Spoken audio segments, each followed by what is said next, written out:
আসসালামু আলাইকুম। আরও একটি নতুন পর্ব দেখার জন্য আপনাদের সবাইকে আমন্ত্রণ জানাচ্ছি। কাজের ব্যস্ততায় রান্নাটা একটু ঝামেলার হয়ে যায়, কিন্তু রান্না না করে প্রতিদিন বাইরের খাবার খাওয়া সম্ভব নয়। যদি ওয়ান পট মিলের মাধ্যমে করা যায় তবে রান্নাটা সহজ হবে। সময় বাঁচাতে এবং ঝামেলা কমাতে ওয়ান পট মিল খুবই জনপ্রিয়, বিশেষ করে যারা স্টুডেন্টস এবং ব্যাচেলার্স তাদের জন্য। লাঞ্চ অথবা ডিনারে তৈরি করতে পারেন ওয়ান পট চিকেন রাইস। আশা করি আজকের রেসিপিটি ভালো লাগবে। আজকের রান্নাটা করার জন্য এখানে আমি 700 গ্রাম চিকেন নিয়েছি, আর চিকেনগুলো আমি রেগুলার কাট করে কেটে নিয়েছি। চিকেনগুলো খুব ভালো করে ধুয়ে পানি ঝরিয়ে নিয়েছি। এবার এই চিকেনটাকে ম্যারিনেট করার জন্য প্রথমেই দিয়ে দিচ্ছি স্বাদ মতো লবণ।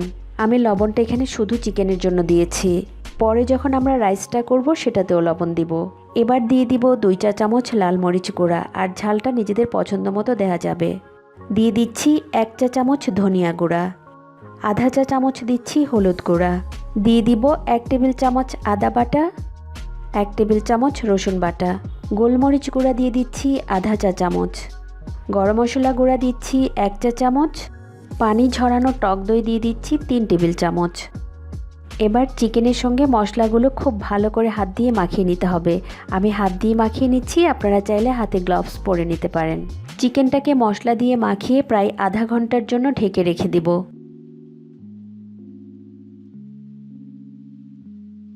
আমার চিকেনটা মাখানো হয়ে গেছে। এবার আমি বাটিটা একটা প্লেট দিয়ে ঢেকে সাইড করে রেখে দিচ্ছি আধা ঘন্টার জন্য। এবার আমরা চালটাকে রেডি করে নেব। একটা বাটির মধ্যে নিয়ে নিচ্ছি মেজারমেন্ট কাপে 2 কাপ চাল, আর গ্রামের হিসেবে 500 গ্রাম। আমি এখানে বাসমতি রাইস নিয়েছি। বাসমতি রাইস যদি কেউ দিতে না চান তাহলে এখানে চিনি গুঁড়া পোলার চালটা দিয়েও করা যাবে। এবার এই চালগুলো রান্না করার ঠিক আধা ঘন্টা আগে ধুয়ে পানিতে ভিজিয়ে রেখে দেব। এতে করে রান্নার পর ভাতগুলো ঝরঝরে হবে আর ভাতগুলো দেখতে সুন্দর হবে। এবার আমরা মূল রান্নায় চলে যাব। চিকেনটা রান্না করার জন্য চুলায় একটা প্যানের মধ্যে নিয়ে নিচ্ছি 4 থেকে 5 টেবিল চামচ পরিমাণ তেল। তেলটা যখন একটু গরম হয়ে যাবে, এবার আমরা আগে থেকে মশলা মাখানো চিকেনগুলো তেলের মধ্যে দিয়ে দিব। সবগুলো চিকেন দেওয়ার পর 4 থেকে 5 মিনিটের মতো অপেক্ষা করছি, আর এই সময় চুলার আঁচটা কিন্তু বাড়ানো থাকবে। প্রায় 5 মিনিট পর আমি চিকেনগুলো উল্টিয়ে দিচ্ছি।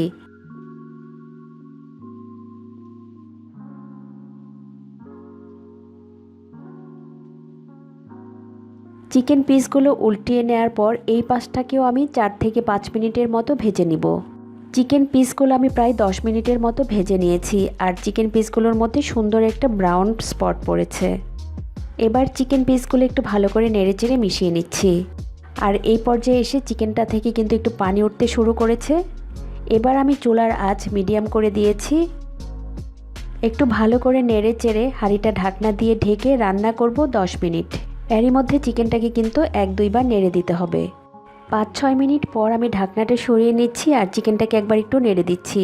চিকেন থেকে কিন্তু বেশ পানি উঠেছে। এখানে কিন্তু চিকেনটা সেদ্ধ হওয়ার জন্য আমি কোনো এক্সট্রা পানি দেইনি। চিকেনে যদি পানি কম ওঠে তাহলে সামান্য একটু গরম পানি দিয়ে সিদ্ধ করে নেওয়া যাবে। আমি এখানে ঢাকনা দিয়ে ঢেকে চিকেনটাকে প্রায় 10-12 মিনিটের মতো রান্না করে নিয়েছি। চিকেনের মধ্যে যে পানি উঠেছিল সেই পানিটা দিয়ে চিকেনটা সেদ্ধ হয়ে গেছে, আর পানিটা শুকিয়ে চিকেনটা একটু ভাজা ভাজা হয়ে গেছে।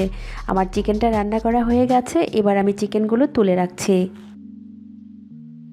এবার আমি চিকেন পিসগুলো তুলে নিচ্ছি। এবার এই তেলের মধ্যে দিয়ে দিব কিছু গোটা গরম মশলা।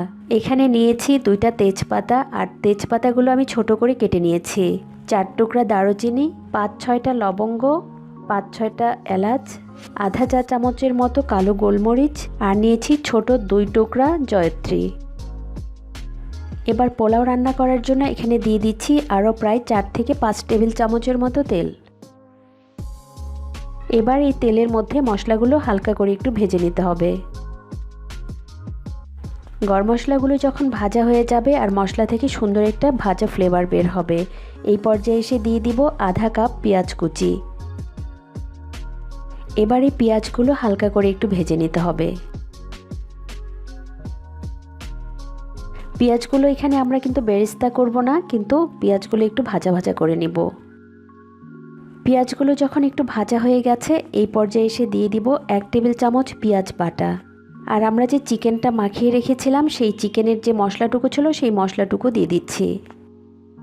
এবার বাটা পেঁয়াজ আর মশলাটা একটু ভালো করে কষিয়ে নিতে হবে। মশলাটা যখন কষানো হয়ে গেছে এবার আমরা আগে থেকে ধুয়ে রাখা চালগুলো দিয়ে দিচ্ছি। চালগুলো দিয়ে 1-2 মিনিটের মতো মশলার সঙ্গে একটু কষিয়ে নেব।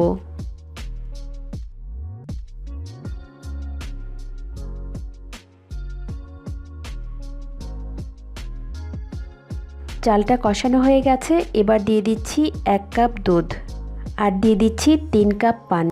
আমি যেহেতু এখানে 2 কাপ চাল নিয়েছি, 2 কাপ চালের জন্য 4 কাপ পানি দিতে হবে। আমি 1 কাপ দুধ দিয়েছি আর 3 কাপ পানি দিয়েছি। এবার দিয়ে দিব পুদিনা পাতা, ধনেপাতা আর কাঁচামরিচ। এখানে আমি প্রায় 2 টেবিল চামচের মতো ধনেপাতা নিয়েছি, 2 টেবিল চামচের মতো পুদিনা পাতা আর 5-6টা কাঁচামরিচ। এবার দিয়ে দিব পরিমাণ মতো লবণ। লবণটুকু দিয়ে আবারও একবার চালগুলো ভালো করে নেড়ে দিব আর অপেক্ষা করছি চালের পানিটাতে বলক আসার জন্য। চালের পানিটাতে যখন বলক চলে এসেছে এবার দিয়ে দিচ্ছি 1/4 চা চামচ জয়ফল গুঁড়ো। এবার দিয়ে দিচ্ছি 1 টেবিল চামচ কিশমিশ। এবার সব কিছু একটু ভালো করে নেড়েচেড়ে মিশিয়ে নিচ্ছি। এবার দিয়ে দিব আগে থেকে রান্না করা চিকেনগুলো। চিকেন পিসগুলো দেওয়ার পর খুব বেশি নাড়াচাড়া করব না, একটু হালকা হাতে একটু সরিয়ে মিশিয়ে নিচ্ছি।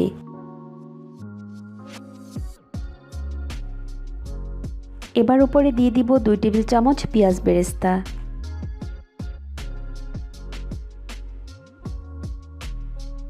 এবার হাঁড়িটা ঢাকনা দিয়ে ঢেকে রান্না করে নিব 10 মিনিট।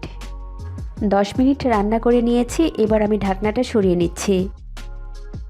এবার উপরে দিয়ে দিব 1 টেবিল চামচ ঘি আর দিয়ে দিব 1 ফালি লেবুর রস। এতে করে ফ্লেভারটা ভালো আসবে আর চালগুলো কিন্তু ঝরঝরে থাকবে।